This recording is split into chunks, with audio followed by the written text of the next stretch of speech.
నమస్కారం అండి. నా పేరు డాక్టర్ రవికుమార్ గుప్తానండి. మనము ఈరోజు మెయిన్గా ఒమిక్రాన్ మన వైరస్ గురించి తెలుసుకుందామండి. అంటే ఇప్పుడు చాలా కాలం ఇప్పుడు ఏం చేస్తున్నామంటే చాలా కరోనా కేసెస్ మళ్ళీ పెరుగుతున్నాయి. పెరగడానికి గల కారణాలు ఏంటి, అసలు కరోనాలో ఏ వేరియంట్ ఇప్పుడు మనకు చాలా మందిలో స్ప్రెడ్ అవుతుంది, దీని రకాల సిమ్టమ్స్ ఎలా ఉన్నాయి, మనం ఎలాంటి జాగ్రత్తలు పాటించాలనేది తెలుసుకుందామండి. యాక్చువల్లీ ఇప్పుడు కరోనాలో ఏమవుతుందంటే లాస్ట్ 2 నెలల నుంచి చూసినట్లయితే సింగపూర్లో విపరీతమైన కేసెస్ పెరిగాయి, కరోనా కేసెస్. అందులో ఏమవుతుంది అంటే అలా మినిమం 50,000 నుంచి 60,000 మందికి కరోనా బారిన పడ్డట్టు మనకు వార్తల్లో తెలిసిందండి, న్యూస్లో. అట్లయితే సింగపూర్లో, ఇండోనేషియా, మలేషియా, అలాగే అమెరికాలో, అలాగే చైనాలో ఇలా డిఫరెంట్ కంట్రీస్లో కూడా కరోనా కేసెస్ అనేటివి గత 1-2 నెలల నుంచి విపరీతంగా పెరుగుతున్నాయి. ఇప్పుడు రీసెంట్గా లాస్ట్ 15 డేస్ నుంచి మొదలు పెట్టుకుంటే మన కేరళలో తీసుకున్నట్లయితే అక్కడ ఫస్ట్ మన కరోనా కేసెస్ స్టార్ట్ అయ్యాయి. మన ఇండియాలో మొదటగా చాలా మట్టు కూడా ఫస్ట్ వేవ్లో, సెకండ్ వేవ్లో చూసినట్లయితే కూడా చాలా కేసెస్లో కూడా కేరళలోనే మొదలయ్యాయి. ఎందుకు అంటే ఫస్ట్ ఒక పేషెంట్, అంటే మనం చాలా పేరు చూస్తుంటామండి, మనము సింగపూర్ నుంచి ఒక పేషెంట్ కేరళకి రావడం జరిగింది. ఒక లేడీ రావడం వల్ల తనకు కొన్ని జ్వరం రావడము, కొన్ని రకాల సిమ్టమ్స్ ఉండడం వల్ల హాస్పిటల్లో అడ్మిట్ అయిన తర్వాత టెస్ట్ చేసినట్లయితే తనలో కరోనా వైరస్ ఉంది, కరోనా పాజిటివ్ ఉందని తెలిసింది. అందులో ఏమైంది అంటే కొత్త వేరియంట్ అది. ఇప్పుడు కరోనాలో ఏమవుతుంది అంటే మనకు థర్డ్ వేవ్లో ఒమిక్రాన్ అనేది చూసామండి. ఆ ఒమిక్రాన్ వేరియంట్ యొక్క సబ్ వేరియంట్ అంటాము. ఇది ఏంటంటే మనకు JN.1 అనేది పేరు పెట్టారండి ఆ వైరస్కు. JN.1 అనే వైరస్గా దాన్ని గుర్తించారు. అది ఫస్ట్ మనకు కేరళలో మనకు ఫైండ్ అవుట్ అయ్యింది. అది మెల్లమెల్లగా ఆ కరోనా కేసెస్ తీసుకున్నట్లయితే 350 నుంచి 400 మందికి కరోనా సోకింది కేరళలో. తర్వాత మెల్లమెల్లగా ప్రతి రాష్ట్రంలో కూడా వచ్చే అవకాశాలు చాలా మట్టుకు ఉన్నాయండి. నెక్స్ట్ ఏమైంది, కరోనాలో కూడా ఒకరికి ఇద్దరికి కూడా ఎఫెక్ట్ అయ్యి ఒకళ్ళు చనిపోయిన కేసెస్లో కూడా చూసామండి. కానీ దాంతోపాటు ఏమైంది, కరోనా కేరళ, నెక్స్ట్ దాని దగ్గర ఉన్న తమిళనాడులో కూడా కొన్ని కేసెస్ వచ్చాయి, కరోనా కేసెస్. ఇప్పుడు నెక్స్ట్ ఏమవుతుంది, మెల్లమెల్లగా మన సౌత్లో కానీ నార్త్లో కానీ ఈ కరోనా వ్యాపించే అవకాశాలు ఉన్నాయండి. కాబట్టి ఈ కరోనాలో ఏంటి, ఇప్పుడు మనకు చాలా మటుకు ఎప్పుడు లాస్ట్ ఇయర్ ఎప్పుడు చూసుకున్నా కూడా ఫస్ట్ నవంబర్ ఆ ఏరియాలో కరోనా కేసెస్ పెరుగుతున్నాయి. ఎందుకంటే చలి వాతావరణం వల్ల. తర్వాత నెక్స్ట్ డిసెంబర్కి వచ్చేసరికి కొన్ని కేసెస్ ఎక్కువ అవుతున్నాయి. జనవరి, ఫిబ్రవరిలో ఇంకా పెరుగుతున్నాయి. అలా అంటే మన వేరియంట్ యొక్క కరోనా వేరియంట్ రకరకాలుగా వృద్ధి చెందుతుందండి. ఇప్పుడు ఒమిక్రాన్ ఉంది, ఒమిక్రాన్లో సబ్ వేరియంట్స్ ఇవన్నీ. మన లాస్ట్లో ఏం చూస్తున్నాము, ఒమిక్రాన్లో BA వేరియంట్ చూసాము. BA 2.8 అండి కరోనా వైరస్. ఆ వేరియంట్ ఏం చేసిందండి, చాలా తక్కువ మోతాదులో అటాక్ అయ్యింది కరోనా. అంటే ఏమవుతుంది, ఫస్ట్ వేవ్లో ఎంతమంది ఎఫెక్ట్ అయ్యి హాస్పిటల్లో అడ్మిట్ అయిపోయి ఐసీయూలోకి వెళ్ళి చాలామంది చనిపోవడం జరిగిందండి. కానీ ఈ ఒమిక్రాన్ వేరియంట్లో మన థర్డ్ వేవ్లో అంతగా సివియారిటీ లేదు. అంటే చాలామంది, ప్రతి ఒక్కరు కరోనా వచ్చింది థర్డ్ వేవ్లో కూడా, చాలామందికి అటాక్ అయింది. కానీ ఎవ్వరికి కూడా సివియారిటీ అనేది లేదండి. చాలా మటుకు తగ్గిపోయింది. తర్వాత మళ్ళీ వాళ్ళు ఇంట్లోనే ఉండి ట్రీట్మెంట్ తీసుకున్నారు, కొన్ని రకాల మెడిసిన్స్ వాడారు, మన ఇంట్లో సంబంధించిన కొన్ని రకాల ఆయుర్వేదిక్ చిట్కాలు వాడారు. అలా వాడుకుంటూ వాళ్ళు చాలా మట్టుకు ఇమ్యూనిటీని పెంచుకొని కరోనా నుంచి బయటపడ్డారు. ఒమిక్రాన్ వేరియంట్ అది ఏమైందంటే సివియారిటీ అంత లేదండి ఒమిక్రాన్లో. మన ఫస్ట్ వేరియంట్లో వచ్చినంత సివియారిటీ లేదు. అంటే స్ప్రెడ్డింగ్ ఉంది, ప్రతి ఒక్కళ్ళకి స్ప్రెడ్ అయిపోయింది ఫాస్ట్గా. 1:10గా తీసుకుంటే ఒక్కళ్ళకి వస్తే 10 మంది కల్లా స్ప్రెడ్ అయిపోయింది. ఆ స్ప్రెడ్డింగ్ ఉంది తప్ప సివియారిటీ అంటే మనిషి యొక్క లోపల కాంప్లికేషన్స్ అనేటివి ఎక్కువ లేదు. ఎందుకు లేదు కారణాలు తీసుకున్నట్లయితే మనం ఫస్ట్ డోసు వ్యాక్సినేషన్ ఇంపార్టెంట్ అండి. ఇప్పుడు మనం వ్యాక్సిన్లో ఫస్ట్ వ్యాక్సిన్ తీసుకున్నాము డోసు, అలాగే సెకండ్ డోస్ తీసుకున్నాము, అలాగే మనం బూస్టర్ డోస్ కూడా తీసుకున్న వాళ్ళు ఉన్నారు. ఇలా వ్యాక్సినేషన్ తీసుకున్న తర్వాత మన బాడీలో యాంటీబాడీస్ చాలా డెవలప్ అయ్యాయి. అంటే మన దగ్గర మన ఇండియాలో వ్యాక్సినేషన్ అనేది చాలా సక్సెస్ఫుల్గా రన్ అయిందండి. అంటే వ్యాక్సిన్ కూడా చాలామంది బాగా పనిచేసింది. అదే మనం అమెరికాలో తీసుకోండి, చైనాలో తీసుకోండి, అక్కడ వ్యాక్సినేషన్ అంతగా పనిచేయలేదు. వాళ్ళకి ఒమిక్రాన్ స్టేజ్లో కూడా విపరీతంగా ఎఫెక్ట్ అయ్యారండి వాళ్ళు, చైనా వాళ్ళు. ఆ ఒమిక్రాన్ వైరస్ వల్ల కూడా వాళ్ళ సివియారిటీ పెరిగిపోయింది, చాలా కేసెస్ కరోనా బారిన పడ్డారు, హాస్పిటలైజ్డ్ కూడా అడ్మిట్ అయ్యారు వాళ్ళు. కానీ మన ఇండియా విషయానికి వస్తే మాత్రం చాలా మందిలో ఈ వ్యాక్సినేషన్ సక్సెస్ అవ్వడం వల్ల చాలా ఒమిక్రాన్ అనేది చాలా తక్కువ మోతాదులో బయటపడింది.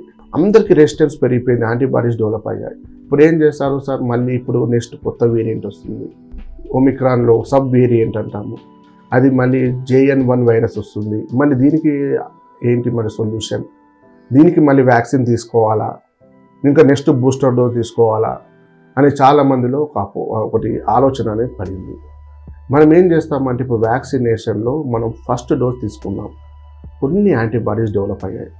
సెకండ్ డోస్లో ఏమైనాయి, సెకండ్ డోస్ తీసుకున్న తర్వాత మన బాడీలో అన్ని యాంటీబాడీస్ డెవలప్ అయ్యి రెడీగా ఉన్నాయి. ఏ వైరస్ వస్తుందా దాన్ని మనం ఫైటింగ్ చేయాలి, మన బాడీని కాపాడాలి అన్న ఉద్దేశంతో సెకండ్ డోస్ తర్వాత అన్ని యాంటీబాడీస్ డెవలప్ అయ్యి యుద్ధానికి సిద్ధమైంది మన బాడీ.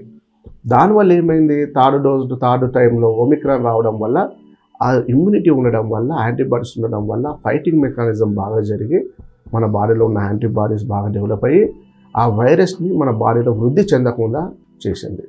అంటే కొత్త వేరియంట్ను ఉత్పత్తి కాకుండా, కొత్త వృద్ధి చెందకుండా, సివియారిటీ రాకుండా కాపాడింది. అంటే మన బాడీలో మన ఇమ్యూనలాజికల్ ప్రకారం ఏమవుతుందంటే మన బాడీలో ఉన్న ఇమ్యూన్ సిస్టమ్ అనేది యాక్టివేట్ అయింది. కాబట్టి ఇప్పుడు థర్డ్ వైరస్, కొత్త వైరస్ వచ్చింది, JN.1 వైరస్ వస్తుంది. ఆ వైరస్ వస్తున్నప్పుడు కూడా మన బాడీలో కొంత ఇమ్యూనిటీ ఉంటుంది. ఏమవుతుంది, మళ్ళీ పాత కణాలకు కొత్త కణాలకు మళ్ళీ పాత కణాలు కూడా ఉంటాయి. కాబట్టి అవి ఏమవుతాయి, యాంటీబాడీస్గా డెవలప్ చేసుకొని మళ్ళీ వైరస్ వచ్చింది, మళ్ళీ మనం బాడీలో డెవలప్ చేసుకోవాలి, మళ్ళీ మనం రెడీగా ఉండాలి. ఆ వైరస్కు తగ్గట్టు మనం రెడీగా ఉండి మన బాడీని, శరీరాన్ని కాపాడుకోవాలి లోపల అనేది ఆల్రెడీ మన శరీరంలో ఉంటుంది. కాబట్టి ఈ కరోనా వైరస్ అనేది అప్పటికన్నా ఇప్పుడు చాలా తక్కువ పర్సంటేజ్లో, అంటే ఎక్కువ మందిలో ఎఫెక్ట్ కాకుండా ఉంటుంది. ఈ ఫోర్త్ వేరియంట్, ఇప్పుడు కొత్తగా వచ్చే కరోనా వైరస్లో మన సివియారిటీ కూడా ఎక్కువ ఉందండి. ఈ కొత్త వేరియంట్లో తీసుకున్నట్లయితే మన కరోనాలో దీనికి యాంటీబాడీస్ ఆల్రెడీ మన శరీరంలో ఉంటాయండి. దాన్ని మనము ఇంకా పాడు చేయకుండా దాన్ని కాపాడుకోవాలి. మన యాంటీబాడీస్ని ఇంకా డెవలప్ చేసుకునే విధంగా ఉండాలి. మళ్ళీ వ్యాక్సినేషను అనేది లేకుండా కూడా మన బాడీ ఈ కొత్త వేరియంట్ కరోనా JN.1 అనే వైరస్ నుంచి మనం కాపాడుకోగలగాలి. ముందుగానే మనం ఫస్ట్ చేయాల్సింది ఏంటి అంటే మనము దగ్గు కానీ, జలుబు కానీ, జ్వరం కానీ మనం రాకుండా చూసుకోవాలి. ఇప్పుడు ఏమవుతుంది, ఇప్పుడు అంతా చలికాలం. ఈ చలికాలంలో విపరీతమైన న్యూమోనియా కేసెస్ బయటపడుతున్నాయి. చిన్నపిల్లల విషయం తీసుకొస్తే వాళ్ళు చల్లటి గాలిలో తిరగడం వల్ల, చల్లటి ప్రదేశాలకు వెళ్ళడం వల్ల, దానివల్ల కూడా ఇమ్మీడియట్గా లంగ్స్లో నిమ్ము చేరడం, శ్లేషం చేరడం, కఫం చేరడం ద్వారా న్యూమోనియా కేసెస్ విపరీతంగా బయటపడుతున్నాయి చిన్నపిల్లల్లో. వాళ్ళు డైలీ నెబులైజేషన్ తీసుకోవడము, కొన్ని యాంటీబయాటిక్ సిరప్స్ వాడడము ఇలాంటివి కూడా చేస్తున్నారు. ఈ న్యూమోనియా కేసెస్ విషయంలో అలాగే ఎలర్జీస్, డస్ట్ ఎలర్జీస్, ఎక్కువ తుమ్ములు, ముక్కు నుంచి నీరు కారడము, కంట్లో దురదలు, ముక్కులో దురదలు ఇలాంటి సిమ్టమ్స్ ఉన్నప్పుడు ఆ వైరస్ని మనం ఆహ్వానించినట్టు అవుతుంది.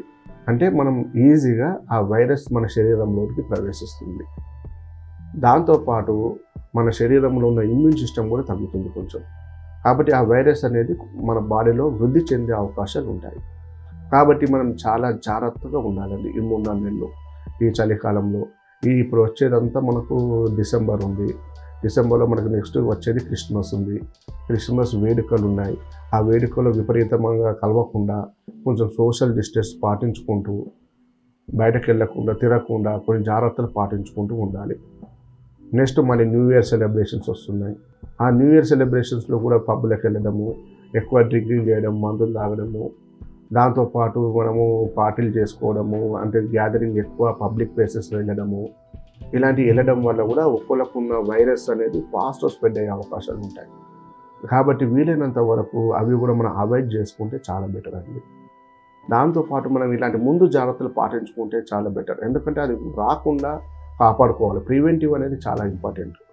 కాబట్టి ఇప్పుడు వచ్చిన తర్వాత దాన్ని మనం అధిగమించవచ్చు. ఇప్పుడు పాత కరోనాకు ఇప్పుడున్న కరోనాకు చాలా తగ్గిపోయిందండి. అంటే అది కొత్తగా వైరస్ రూపాంతరం చెందుకుంటూ ఉంటుందండి.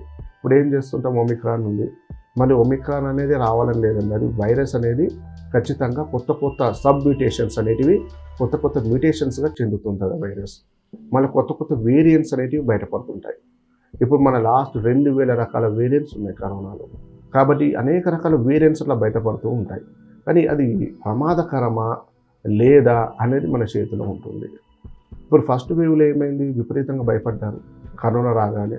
అసలు మనకు లేదండి, దీనికి ట్రీట్మెంట్ లేదు, చాలామంది భయాందోళనకు గురైపోయి హాస్పిటలైజ్డ్ అయిపోయి మళ్ళీ బెడ్స్ లేవు, ఎలాగో ఆ బెడ్ లేకపోవడం వల్ల మనం బతుకుతామా లేదా, ఆక్సిజన్ లేకుంటే ఎట్లాగా, సిలిండర్స్ అనేది ఎక్కడ షార్టేజ్ ఉన్నాయి, ఇక్కడ కూడా ఇంజెక్షన్స్ అవైలబిలిటీ లేవు, ఇవన్నీ తెలుసుకొని భయపడి ఆ భయం వల్లనే చనిపోయిన వాళ్ళు చాలామంది ఉన్నారండి. కాబట్టి అంతవరకు మనకు వెళ్ళకుండా మనం ముందు జాగ్రత్త పడితేనే ఇప్పుడు చాలా బెటర్గా ఉంటుంది. ఎందుకంటే ఈ కరోనాని మనము ఒకటేనండి, ఫస్ట్ ఆఫ్ ఆల్ మనం రాకుండా కాపాడుకోవాలి, వచ్చిన తర్వాత జాగ్రత్తలు పడాలి. ఇప్పుడు అది ఒమిక్రాన్ టైప్ కూడా చాలామంది స్ప్రెడ్ అవ్వచ్చు. అయినా కూడా మనం ఇంట్లోనే ఉండి ట్రీట్మెంట్ తీసుకొని సోషల్ డిస్టెన్స్ పాటించుకుంటే 100% తగ్గే అవకాశాలు ఉంటాయి. కాబట్టి ముందు జాగ్రత్తగా మనం కొంచెం మంచి హెల్దీ ఫుడ్ తీసుకుంటూ ఆరోగ్యకరంగా ఉంటూ మన ఇమ్యూనిటీని డెవలప్ చేసుకునే విధంగా మనం చూసుకోవాలి మన బాడీని. ఇప్పుడు మళ్ళీ వచ్చే వైరస్కి మనం ఎదుర్కొనే విధంగా మన బాడీని సన్నద్ధం చేయాలి, యుద్ధానికి ప్రిపేర్ చేసి పెట్టుకోవాలి. ఇప్పుడే మనం ఏంటంటే మనం జాగ్రత్త పడాలి. ఇప్పుడు మనం ఇమ్యూనిటీని మొత్తం మనం పాడి చేసుకునే దానికన్నా మనకు ఆల్రెడీ మనం 2 రకాల వ్యాక్సిన్స్ తీసుకున్నాం మన భారతదేశంలో. చాలా మట్టుకు మన భారతదేశంలో వ్యాక్సినేషన్ చాలా మంచి సక్సెస్ అయింది, మంచి రిజల్ట్స్ ఉన్నాయి. అంటే మన వ్యాక్సిన్ తీసుకున్న తర్వాత అండి మీరు చూడండి, చాలామంది హాస్పిటలైజ్డ్ అవ్వలే, ఎవరు కూడా ఇంట్లోనే ట్రీట్మెంట్లోనే వాళ్ళు 90% క్యూర్ అయిపోయింది, మళ్ళీ హ్యాపీగా ఉన్నారు. ఇప్పుడు 10 మందికి ఇంట్లో స్ప్రెడ్ అయినా కూడా కామన్గా ఏదో చిన్న ట్యాబ్లెట్స్ వాడుకుంటూ మనం మేనేజ్ చేసుకొని వెళ్ళిపోయారు. సిమ్టమాటిక్గా కూడా ఎక్కువ ప్రాబ్లమ్స్ రాలేదు. ఇప్పుడున్న వైరస్ కూడా అలానే ఉంటుంది, దానికి కూడా విపరీతంగా భయపడాల్సిన అవసరం ఏమి ఉండదు. కానీ మనం దాని ముందుగానే జాగ్రత్త పడాలి. మనం దానికి మనము కొత్త తరమన్న రూపాంతరం చెందకుండా మళ్ళీ కొత్త వైరస్ మళ్ళీ ఉత్పత్తి చేయకుండా దానికి మనం యాంటీబాడీస్ని మన శరీరంలోనే జాగ్రత్తగా దాన్ని రెడీగా చేసుకొని ఉంచుకోవాలి. నమస్కారం.